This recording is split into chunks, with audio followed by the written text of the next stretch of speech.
할렐루야. 추운 겨울밤입니다.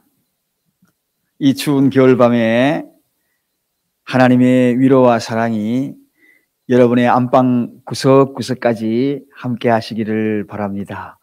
오늘도 금요 기도일 밤에 하나님의 놀라우신 사랑과 은혜를 경험하는 그런 밤이 되기를 간절히 소원하면서 우리 다 함께 우리의 마음의 문을 활짝 열고 여러분의 각 가정에도 찾아오실 그분을 맞이하는 간절한 마음으로 하나님 앞에 찬양 올려드리겠습니다. 다 함께 찬양하시겠습니다.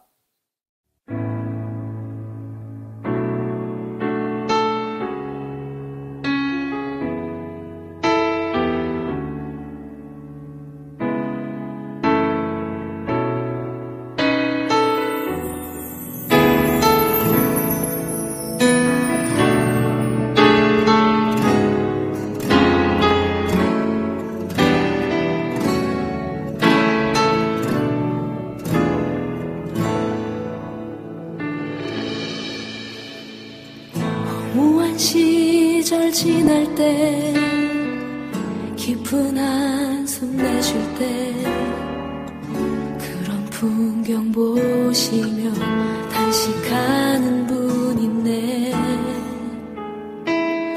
고와 같이 너희를 버려두지 않으리.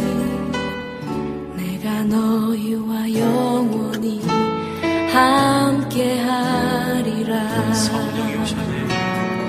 성령이 오셨네. 성령이 오셨네. 내 주에 보내신 성령이 오셨네. 우리 인생 가운데 신이 찾아오셔서 그 나라 꿈꾸게 하시네. 자매님들이 고백하겠습니다.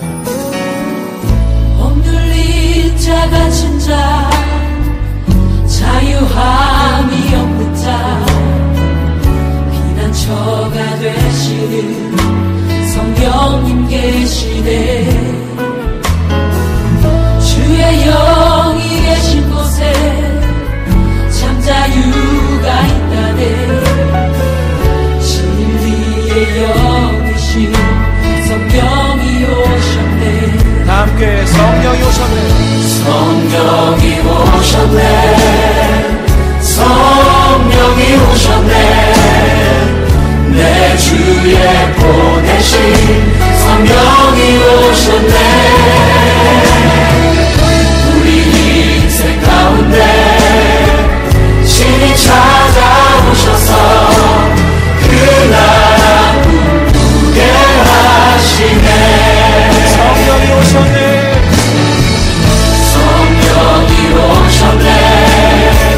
성령이 오셨네. 내 주에 보내신 성령이 오셨네. 우리 인생 가운데 신이 찾아오셔서 그 나라 꿈꾸게 하시네. 성령이 오셨네. 성령이 오셨네. 내 주에 보내신 성령이 오셨네. 우리 인생 가운데 신이 찾아오셔서 그 나라 꿈꾸게 하시네. 성령이 오셨네. 성령이 오셨네. 내 주에 보내신 성령이 오셨네. 우리 인생 가운데 신이 찾아오셔서 그 나라 꿈꾸게 하시네.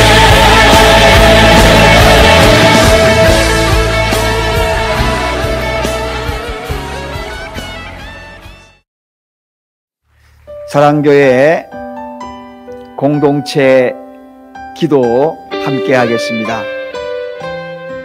나라를 위한 기도. 코로나 바이러스로 인하여 고통당하는 이들과 가족들을 긍휼히 여기시고 치료하여 주소서. 또한 이 여파로 경제적으로 고통 중에 있는 수많은 백성들을 위로하여 주시고 회복시켜 주소서. 질병 치료를 위해 수고하시는 정부, 의료진, 자원봉사자 모든 분들의 건강을 지켜주시고 지혜와 분별력을 다하여 잘 치료하고 질병의 확산을 막게 하소서. 교회를 위한 기도. 교회가 코로나 바이러스로 인하여 어려움을 당하지 않게 하소서. 예배의 소중함을 몰랐던 모습을 용서하시고 더 예배를 사모하게 하소서. 이단으로부터 교회를 지키시고 사단이 틈타지 못하게 하소서. 교회가 재정적으로 어려움을 당하지 않도록 하소서. 가정을 위한 기도. 가정에서 드리는 예배를 통해서 더욱 예배의 소중함을 알게 하소서. 홀로 예배 드리는 자에게 성령께서 함께 하시고 외롭지 않게 하소서. 모든 가족들을 질병에서 보호하시고 이럴 때 더욱 사랑으로 하나 되게 하소서. 공동체 회개의 기도. 혹 전염병으로 내 백성 가운데 유행하게 할 때에 내 이름으로 일컫는 내 백성이 그 악한 길에서 떠나 스스로 겸비하고 기도하여 내 얼굴을 보하면 내가 하늘에서 듣고 그 죄를 사하고 그 땅을 고칠지라. 주여 그동안 예배를 소홀히 여겼던 저와 우리 가정을 용서하소서. 주여 악한 길에서 떠나 겸손하게 하나님을 구하오니 우리 죄를 사하여 주옵소서. 주여 제가 행여 하나님의 마음을 아프게 한 일이 있다면 용서해 주소서. 예수님 이름으로 기도합니다. 아멘. 이제 오늘 하나님께서 주신 말씀을 함께 봉독하겠습니다. 사무엘상 17장 45절 말씀입니다. 사무엘상 17장 45절. 우리 이제 하나님의 말씀을 각 가정에서도 다 함께 한 목소리로 힘차게 합독하시겠습니다. 다윗이 블레셋 사람에게 이르되 너는 칼과 창과 단창으로 내게 오거니와 나는 만군의 여호와의 이름 곧 내가 모욕하는 이스라엘 군대의 하나님의 이름으로 내게 가노라. 아멘. 오늘은 믿음의 용기라는 제목을 가지고 하나님의 말씀을 증거하고자 합니다. 여러분의 마음의 문을 활짝 열고 또 영의 길을 열고 그리고 오늘 주신 이 말씀을 마음판에 잘 간직하고 새겨서 우리 모든 삶과 환경 속에 꼭 적용하는 그러한 은혜가 있기를 간절히 바랍니다. 어떤 사람이 공동묘지를 막 넘어가려고 하는데 이제 그 넘어가는 중턱쯤에 보니까 아주 밝은 얼굴로 공동묘지를 마치 놀이터처럼 막 뛰어다니는 그런 어린 꼬마가 거기에 있는 겁니다. 사람들은 그곳을 넘어갈 때마다 굉장히 무섭고 두려워하고서 또 음산하여서 잘 지나지 않는데 아니 그 아이가 그 공동묘지에서 이리 뛰어다니고 저리 뛰어다니고 마치 놀이터처럼 그렇게 놀고 있더라는 겁니다. 그래서 그 아이에게 물어봤어요. 야, 너 이 공동묘지에서 노는 것이 무섭지 않니? 그렇게 물어보니까 이 아이가 아니요 아저씨 너무너무 좋아요. 여기가 내 놀이터인걸요? 이렇게 대답하는 겁니다. 그래서 깜짝 놀라서 야 그게 무슨 이야기냐? 왜 무섭지 않아? 그렇게 이야기하니까 이 아이가 활짝 웃는 표정을 하면서 저기 보이시죠? 저분이 바로 우리 아버지입니다. 그렇게 이야기하는 거예요. 저 아버지가 바로 이 공동묘지 관리인이에요. 그래서 저는 우리 아버지와 함께 매일같이 여기 올라와서 여기 놀고 있답니다. 여기가 내 놀이터예요. 그렇게 이야기를 했습니다. 여러분, 아버지가 관리하는 공동묘지, 아버지가 함께하고 아버지가 관리하는 그 자리는 이 아이에게는 놀이터가 되었다는 것입니다. 그렇습니다, 여러분. 이 세상에 아무리 어렵고 두렵고 무섭고 음산하고 그런 환경이라 할지라도 하나님이 관리한다면 하나님이 우리 아버지시기에 이 세상을 관리하는 관리자가 하나님이시라면 우리가 어떤 모습일까요? 우리가 이 세상의 놀이터가 아니겠습니까? 이 세상이 하나님이 관리하고 있다면 우리는 이 세상을 놀이터입니다. 언젠가 우리가 이 놀이터에서 놀다가 하나님이 오시라고 하면 그때 또 다시 집으로 돌아가고 다시 이 놀이터로 오고 잠시 머무는 이 놀이터, 하나님이 관리하는 그 장소가 바로 놀이터라는 것입니다. 여러분, 하나님이 우리 아버지십니다. 조금만 더 용기를 가지십시다. 조금만 더 힘을 내어 보십시다. 조금만 더 우리가 이 모든 환경과 상황을 이길 수 있도록 우리가 용기 한번 내어 보십시다. 오늘 본문의 이야기, 다윗과 골리앗의 이야기거든요. 너무나 많이 들어본 이야기입니다. 특별히 다윗과 골리앗의 이 싸움은 안 믿는 자들도 다 이 이야기 내용은 압니다. 이 이야기를 할 때 많은 사람들은 그렇게 종종 비유합니다. 엄청난 큰 일을 만났을 때에 골리앗을 만났다, 다윗이 골리앗을 만났다, 그렇게 비유합니다. 그런데 분명한 것은 그 결과는 바로 다윗이 골리앗을 이겼다는 것입니다.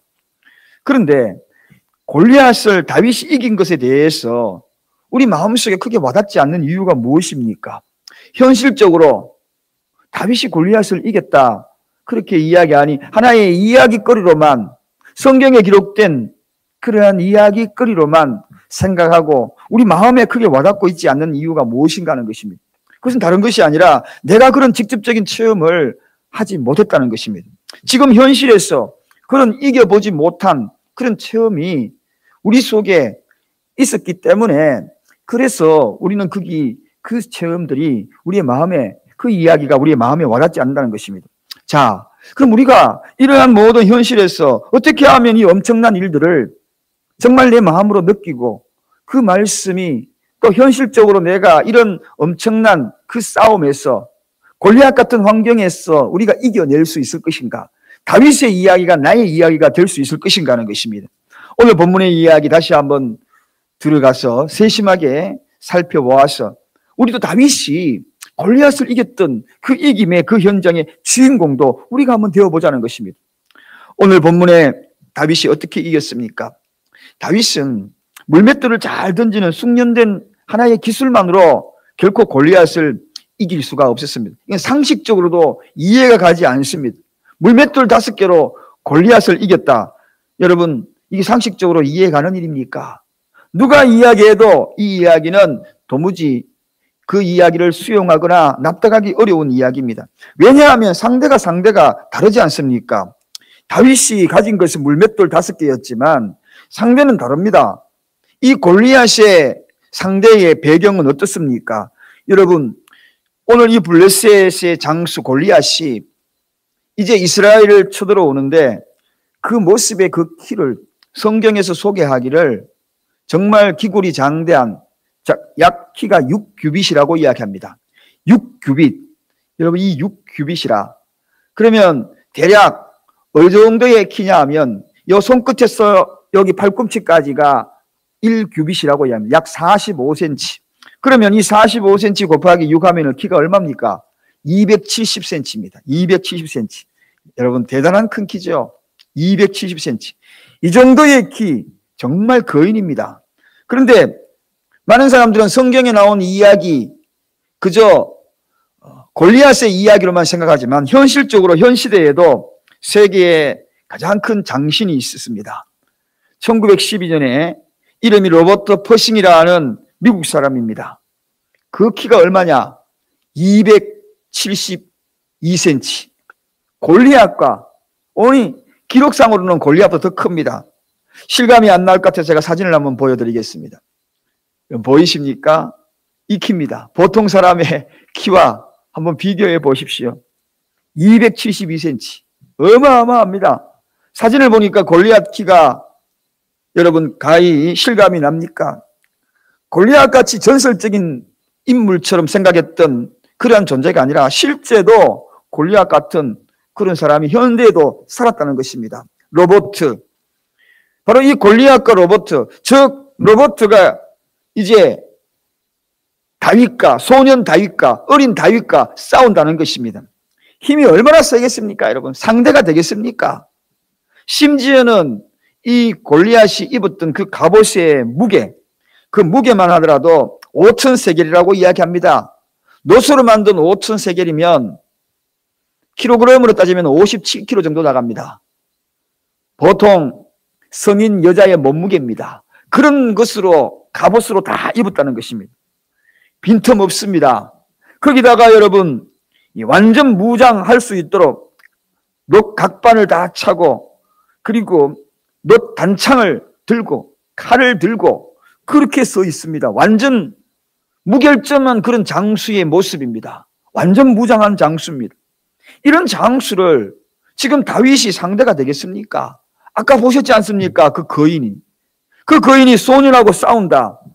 물맷돌 5개로 완전 무장한, 그리고 목동 옷을 초라하게 입고 헤어진 목동 옷을 입고 이 완전 무장한, 놋으로 무장한 갑옷을 입은 이 골리앗과 싸워서 이긴다. 상상이 갑니까? 그런데 그 상상 안 되는 싸움, 아예 상대가 안 되는 싸움입니다. 다윗이 이 싸움에 정면으로 도전한다는 것은 이건 한마디로 오늘날 이야기하면 미친 짓입니다. 정면으로 도전할 수 있도록 그가 뛰어나가면서 도전장을 내미는 그러한 용기가 어디에서 나오겠는가? 오늘 그 용기, 그 담대함, 그 본문이 오늘 본문의 이야기입니다. 용기 가지고 나아가는 그 본문, 다시 한번 본문 말씀을 그러한 배경에서 저 멀리 270cm 거인이 서 있다.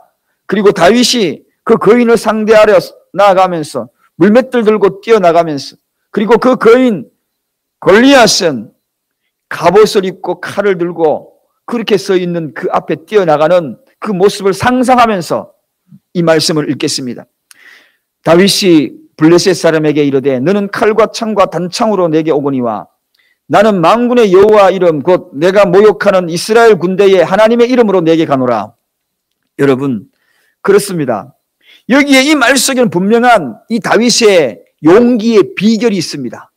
그런 배경을 갖고 있음에도 불구하고 용기 있게 물맷들 들고 뛰어나가는 그런 용기, 도대체 그 용기가 싸움에 상대가 안 되는데도 불구하고 뛰어나간 그 용기, 오늘 이 본문에서 찾아볼 수 있습니다. 이 말씀에 보면 처음에는 분명히 다윗과 골리앗의 싸움이었어요. 그런데 그 조건을 비교하니까 상대가 안 되었습니다. 그런데 우리가 이제 이 말씀 속에서 다윗이 외치면서 뛰어나갈 때는 그 상대가 달라지는 것을 봅니다.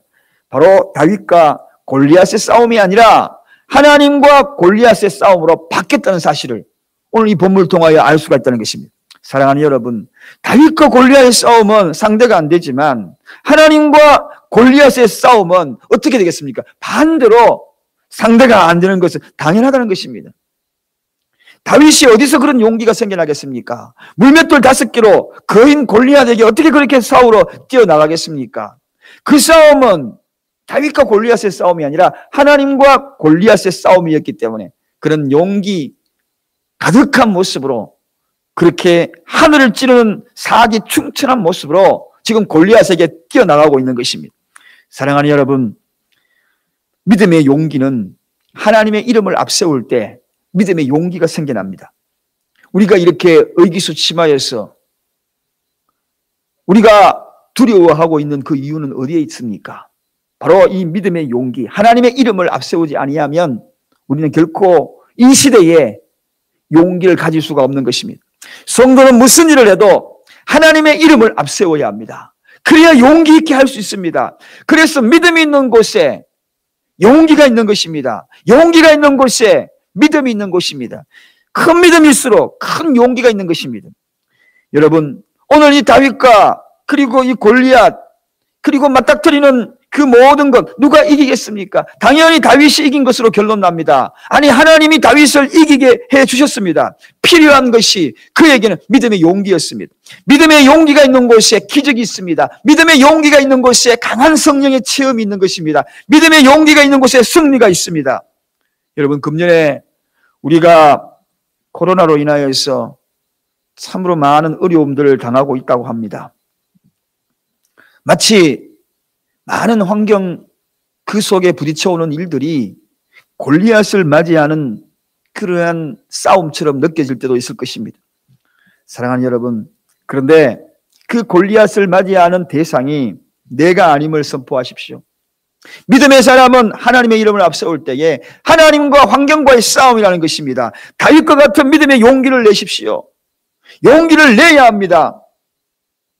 여러분이 가진 것이 비록 물맷돌 5개 그것밖에 없다 할지라도 믿음의 용기를 내십시다. 이 용기는 세상에서 말하는 그런 용기가 아닙니다. 하나님의 이름으로 하나님을 앞세우는 믿음의 용기인 것입니다. 우리는 여러모로 이 코로나로 인하여서 지칠 대로 지쳐있는 그런 사회적인 현상을 보게 됩니다. 그러나 여기서 멈추면 안 됩니다. 믿음의 용기로 다윗처럼 달려가야 합니다. 골리앗을 향하여 맞싸워야 하는 것입니다. 조금만 더 힘을 내어서, 조금만 더 용기를 내어서 하나님의 이름으로 믿음의 용기를 내어야 합니다.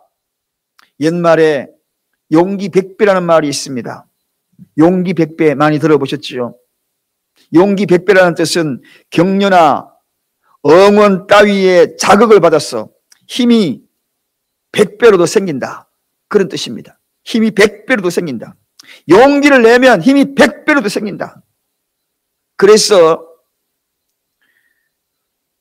운동 경기를 할 때에도 홈그라운드가 이점이 있습니다.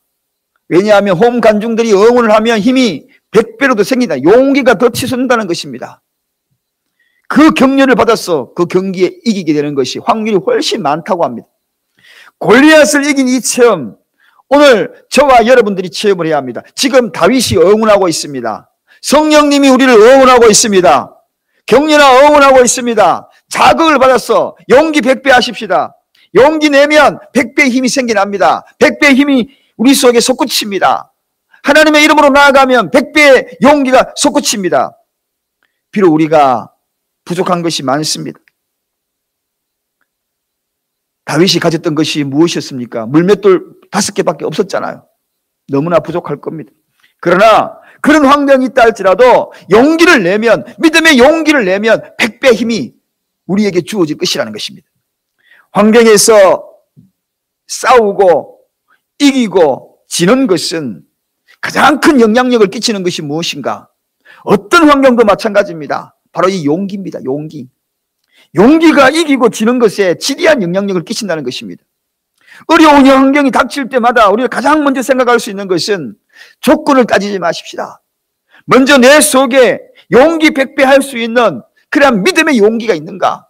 그걸 먼저 따지자는 것입니다. 바로 이 믿음, 바로 거기에 따르는 용기, 이 시대를 이기는 힘, 저는 단연코 바로 믿음의 용기라 생각합니다. 믿음의 용기가 없으면 결코 하나님의 역사를 이룰 수도 없습니다. 아무리 하나님이 위대한 역사를 준비한다 할지라도 믿음의 용기가 준비되지 아니하고 없는 자들에게 하나님의 역사가 일어나지 않는다는 것입니다. 오늘 다윗도 그런 거 아닙니까, 여러분? 다윗도 만약에 그런 믿음의 용기가 없었다면 골리앗을 쓰러뜨렸겠습니까? 그 적장 그인 골리앗이 쓰러지는 광경들을 이스라엘 백성들이 다 지켜보고 전세가 역전이 되었겠습니까? 오늘날 백전백승의 그러한 위대한 장군 다윗 탄생했겠습니까? 사랑하는 여러분, 이김의 법칙은 항상 믿음의 용기가 있는 곳에 기적이 있고 역사가 있고 체험이 있는 것입니다. 에스더를 우리는 잘 압니다. 에스더의 이야기, 그 유명한 이야기가 있지 않습니까? 에스더가 한 이야기 말 중에 가장 용기 100배한 이야기가 무엇입니까? 죽으면 죽으리라. 이게 에스더의 외침이 아니었습니까? 그 외침, 그러므로 말미암아 아수에로 왕 앞에 용기 있게 나가잖아요. 당당하게 담대하게 나가지 않습니까? 그 믿음으로, 그 용기로 이스라엘 선지자들 다 살려내었고 뿐만 아니라 이스라엘 백성들 그 모든 이들을 다 죽음에서 구하지 않았습니까, 여러분? 믿음의 용기가 중요합니다. 다니엘과 그의 친구들 이야기도 마찬가지입니다. 사자 굴에 풀무불에 던져질다 할지라도 믿음의 용기가 있었기에 그들은 당당히 그 모든 환경을 이겨냈던 겁니다. 믿음의 용기가 없는 사람은 결코 하나님의 역사를 체험할 수가 없는 것입니다. 하나님의 은혜를 더 깊이, 더 크게 체험하기 위하여서는 이 믿음의 용기가 절대적으로 필요한 것입니다. 많은 사람들의 간증거리를 들어보면 대부분이 믿음의 용기가 있는 곳에 간증거리가 있고 체험이 있었습니다. 오늘날 이 시대에 살아갈 때 절대적으로 필요한 것, 골리앗 같은 이런 여러 가지 환경을 만날 때 우리에게 절대적으로 필요한 것, 믿음의 용기인 것입니다. 그런데 이 믿음의 용기는 아무나 가지는 것이 아닙니다. 공동묘지에서 뛰놀고 있는 이 아이, 그 아이가 어떻게 그렇게 용기 있게 거기 놀이터 삼아 놀겠습니까? 바로 아버지가 거기 관리인으로 계셨다는 거 아니겠습니까? 아버지가 거기 함께 계셨다는 것 아니겠습니까? 아버지가 관리인이 아니었다면 그 아이가 그곳에서 놀이터처럼 그렇게 뛰어놀았겠습니까? 마찬가지로 믿음의 용기는 바로 하나님과 동행해야 용기가 생기는 것입니다. 하나님과 함께해야 용기가 생기는 것입니다. 하나님과 함께하고 동행한다는 것이 무엇입니까? 그것이 바로 기도라는 것입니다. 기도라는 것입니다. 이른바 누군가가 이야기하기를 기도는 하나님의 능력을 구하는 것이지만 기도는 내 마음을 조절하는 힘이 된다. 그렇게 이야기했습니다. 하나님의 능력을 구하니까 내 마음에 조절이 오더라는 것입니다. 당황하고 어쩔 줄 모르고 위기 앞에서 막 힘들어하던 자신의 모습, 흔들리는 자신의 모습, 두려워하는 그 자신의 모습, 그 마음을 조절하는 힘이 있다는 것입니다. 그게 뭔가? 기도라는 것입니다. 마음이 두렵고 떨릴 때 내 마음이 조절되지 아니하면 그 어떤 일도 할 수가 없는 것입니다. 하고 있는 일들조차도 놓치는 것입니다. 나도 모르게 당황하게 됩니다. 그래서 우왕좌왕하게 되고 주님보다 앞서서 행하기도 하고 뒤처져서 행하기도 하고, 그러다가 골리앗 같은 문제가 만나게 되면 여지없이 패배하고 만다는 것입니다. 감히 싸울 그런 용기조차도 나지 않는다는 것입니다. 사랑하는 여러분, 기도는 하나님과 동행하는 것입니다. 하나님과 함께하는 것입니다. 내 마음을 담대하게 만드는 용기를 주는 것입니다. 내 마음을 조절할 수 있는 힘이 있는 것입니다. 예수님께서 물고기 2마리, 보리떡 5개, 5,000명을 먹이시고, 그리고 난 다음에 놀라운 기적 이후에 산으로 올라가시면서 뒷정리를 하고 산으로 올라가시면서 제자들 보고 이제 건너편으로 먼저 가라고 이야기합니다. 그런데 주님이 따로 산에 가서 기도하는 그때에 제자들이 탄 배가 육지를 떠나서 이제 바다로 향하고 있을 그때에 풍랑이 일어나지 않습니까? 그 풍랑으로 인하여서 제자들이 얼마나 두려워합니까? 얼마나 무서워합니까? 그때 침착하게 용기 있게 행동한 제자들 아무도 없었습니다. 모두가 다 죽게 되었다라고 아우성이었습니다. 왜 그랬습니까? 그 중에 기도하고 떠난 자가 아무도 없기 때문에 그렇습니다. 배를 타고 먼저 그 배가 주님이 선장이 되어서 목적지까지 가기로 갈 수 있도록 기도한 제자들이 아무도 없었다는 것입니다. 기도는 주님과 동행하는 것이었을 것인데 풍랑이 일어나도 기도했다면 그들은 평안을 찾았을 것입니다. 왜? 주님이 동행하니까. 주님이 동행하니까. 제자들은 먼저 기도하고 배를 탔어야 하는 것입니다. 어떤 일을 하고도 하기 전에 기도하고 그 일을 추진해야 하는 것입니다. 왜냐하면 기도는 주님과 동행하는 것이기 때문에 그렇습니다. 기도 없이 어떤 일을 하면 늘 마음에 불안합니다. 마음 구석구석이 왠지 그렇게 불안한지, 기도 없이 행하면 우리는 불안할 수밖에 없는 것입니다. 그러나 기도는 하나님과 동행하는 것이기에 그 불안에서 용기를 가져줍니다. 굉장한 용기를 가져줍니다. 용기 백배하게 하는 것입니다. 지금 만약에 불안하면서 그 어떤 일을 하고 계시다면 틀림없이 기도하지 않았을 것입니다. 아무리 급박하고 암담한 현실, 그 눈앞에 골리앗 같은 현실이 있다 할지라도 기도하는 자는 믿음의 용기를 가지고 그 일을 극복하고 담대해집니다.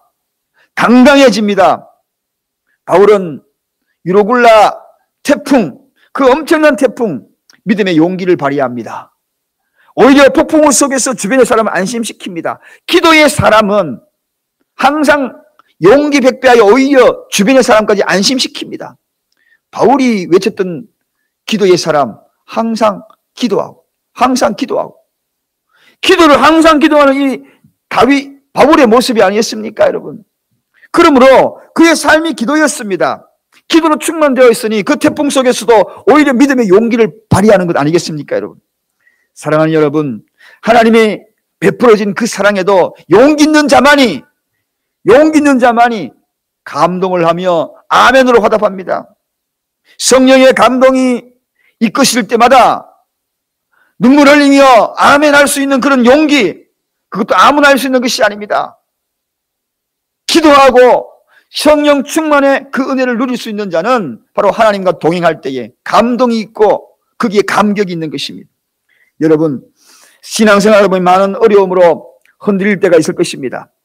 그럼에도 불구하고 나를 사랑해 주시는 주님, 나를 구원하여 주시는 하나님, 나를 향하셔서 끊임없이 베푸시는 긍휼을 베푸시는 그 하나님을 믿는 이 용기, 그 용기 속에 기적이 일어나는 것이고 하나님의 함께 하심이 일어나는 것입니다. 예수님은 수제자 베드로를 그의 가장 위대한 수제자로 삼기 위하여서 먼저 생각한 것이 있습니다. 그게 바로 용기였습니다. 용기. 베드로를 부르실 때에 어떻게 불렀습니까? 나를 따라오너라. 내가 너희로 사람을 낚는 어부가 되게 하겠다. 그렇게 이야기한 베드로의 반응이 어땠습니까? 그물을 버려두고 곧장 예수를 쫓았다. 대단한 용기 있는 행동입니다. 그물을 버려두고, 배도 버려두고, 고기 잡은 거 버려두고 주님을 쫓았더라. 대단한 용기지 않습니까, 여러분? 고민도 할 필요 없는, 망설임이 필요 없는 그런 용기, 믿음의 용기. 그가 바로 베드로, 예수님의 수제자가 된 겁니다. 사랑하는 여러분, 주님의 능력을 힘입기 원하십니까? 믿음의 용기는 참 소중합니다. 하나님의 역사나 그리고 신앙의 체험은 아무나에게 일어나는 것이 아닙니다. 하나님이 아무나 사용하는 것이 아닙니다. 아무에게나 그런 체험을 허락하여 주신 것이 아닙니다. 믿음의 용기 있는 자, 그를 사용하시고 그를 통하여 하나님이 체험하게 하시는 것입니다. 여호수아는 믿음의 용기, 하늘을 찔렀습니다. 하늘을 찔렀어요. 나와 내 집은 여호와를 섬기겠다 단연코 선포합니다. 그리고 믿음의 용기를 가지고 가나안을 정복하지 않습니까? 특히 가나안 정탐꾼으로 돌아와서 정탐하고 난 다음에 그가 외친 것이 무엇이었습니까? 그들은 우리의 밥이라. 골리앗 같은 거인들이 득실거리는 그곳을 오히려 그들이 우리의 밥이라. 얼마나 놀라운 용기입니까? 얼마나 놀라운 용기입니까? 하나님이 나와 함께 하시는 이 믿음의 용기, 세상이 우리의 밥이라. 이 환경이 오히려 밥이라. 아이고, 나는 메뚜기야. 환경에 비하니 나는 메뚜기야. 골리앗 앞에 서니 나는 메뚜기야. 이게 아니라 그들은 오히려 밥이야. 여러분, 어떤 환경입니까? 하나님이 우리와 함께하고 동행한다는 이 믿음의 용기는 하나님과 환경의 싸움이기에 우리의 밥인 것입니다. 결국 믿음의 용기를 가지고 왔던 이 여호수아, 가나안의 정복자가 되지 않습니까? 믿음의 용기가 있는 곳 진정한 승리가 있습니다. 세상 사람들은 다윗과 골리앗의 싸움이라고 생각합니다. 그래서 두려워할 겁니다. 그러나 여러분, 믿음의 사람은 하나님과 골리앗의 싸움입니다. 그래서 어떤 환경에 어떤 상황에도 굴하지 않는 것입니다. 거기에서도 용기가 사기충천하여서 다시 일어설 수 있는 것입니다. 아니, 당연히 일어서야 합니다. 왜냐하면 이겨놓은 싸움이 아닙니까? 우리의 밥이 아닙니까? 사람 속에서 나오는 세상 사람들이 이야기하는 평범한 용기가 아닙니다. 믿음의 용기입니다. 여러분, 지금 어떤 신앙생활을 어떤 자세로 하고 있습니까? 용기를 상실했습니까? 내 삶이 힘들지만 지금 내 삶 속의 현장에 하나님과 동행한다는 확신이 있습니까? 확신이 있습니까? 그런데 왜 그렇게 의기소침합니까? 그런데 아침에 일어나면서부터 왜 그렇게 한숨부터 짓고 시작합니까? 그런데 왜 잠자리에 들 때에 그렇게 한숨만 쉬고 있습니까? 혹시 지금 가지고 있는 물맷돌만 개수하고 있는 것 아닙니까? 물맷돌만 쳐다보고 있는 것만 아닙니까? 내가 갖고 있는 영향력만 바라보고 있는 것 아닙니까? 그래서 이 물맷돌로 세상을 싸워야 하고 환경과 싸워야 한다고 고민하고 있지 않습니까? 갑옷 입고 창 들고 단창 들고 감당하지 못할 거인이 골리앗 같은 환경이 여러분 앞에 맞고 있습니까? 그것만 보입니까? 지금 아무리 어려워도 하나님은 내 편이시다, 나와 함께 하신다, 확신이 있습니까? 확신 있으신 분은 아멘 하십시다. 오직 예수, 오직 믿음이라는 확신, 그 확신이 없다면 우리는 이 환경 속에서 계속 흔들릴 것입니다. 이 확신이 흔들리고 있으면 믿음의 용기도 생겨나지 않을 것입니다. 내 모든 삶의 뿌리가 흔들린다 할지라도 이 삶에, 이 믿음의 용기, 이 확신이 있다면 우리의 용기가 다시 우리 속에서 일어날 것입니다. 오늘 이 밤에 우리 다윗처럼 선포하십시다. 어떤 어려운 환경이 있어도 하나님이 내 편이시다, 하나님이 나와 함께 하신다, 이 믿음의 용기를 가지고 우리 앞에 놓여있는 골리앗 같은 환경, 그 환경에 대적하십시다. 싸우러 나가십시다. 우리 밥입니다. 그런 마음으로 다시 오늘 이 본문 45절을 읽고 말씀을 마치겠습니다. 본문 45절 다 같이 봉독하겠습니다. 본문 45절. 다윗이 블레셋 사람에게 이르되 너는 칼과 창과 단창으로 내게 오거니와 나는 만군의 여호와의 이름 곧 내가 모욕하는 이스라엘 군대의 하나님으로 내게 가노라. 믿음의 용기, 그 믿음의 용기가 있는 곳에 기적이 있을 것입니다. 그래서 이 세상은 하나님이 관리인이기에 이 세상이 저와 여러분들의 놀이터가 될 것입니다. 기도하겠습니다. 하나님 아버지 감사합니다. 오늘도 하나님께서 저희들과 함께 하시는 이 밤에 각자 처소에서 온라인으로 드리는 하나님의 백성들을 굽어 살피시옵소서. 어떤 환경에 좌절하고 있습니까? 어떤 환경에 골리앗 앞에 떨고 있습니까? 그 어떤 환경 앞에서 두려워하고 있습니까? 믿음의 용기를 가지고 다윗처럼 달려가기를 원합니다. 하나님과 동행하며 하나님이 나와 함께 한다는 이 확신을 가지고 나의 싸움이 아니라 하나님과 환경의 싸움임을 선포하고 나갑니다. 용기 백비하여서 다시금 일었습니다. 세상이 오히려 나의 밥이라 생각하고 담대하게 일었습니다. 각 처소에서 불같이 믿음의 용기가 솟구치는 이 밤 될 수 있도록 축복하여 주옵소서. 감사드리옵고 예수 그리스도 이름으로 간절히 기도드리옵나이다. 아멘. 이제 오늘 이 밤에 하나님의 말씀을 생각하면서 믿음의 용기 잃었던 분들 다시 불같이 회복하고 이 말씀 생각하면서 이 찬양 부르고 난 다음에 여러분의 각자의 환경을 위하여서 이제 믿음의 용기를 가지고 달려나갈 다윗의 고백을 외치면서 오늘 이 밤에 기도하는 시간을 가집니다. 먼저 하나님 앞에 찬양 올려드리고 기도하도록 하겠습니다. 다 함께 찬양하겠습니다.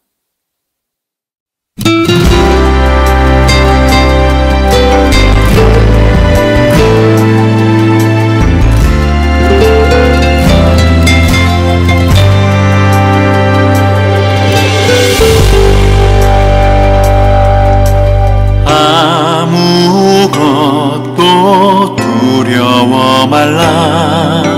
주 나의 하나님이 지켜주시네. 놀라지 마라, 겁내지 마라. 주님 나를 지켜주시네.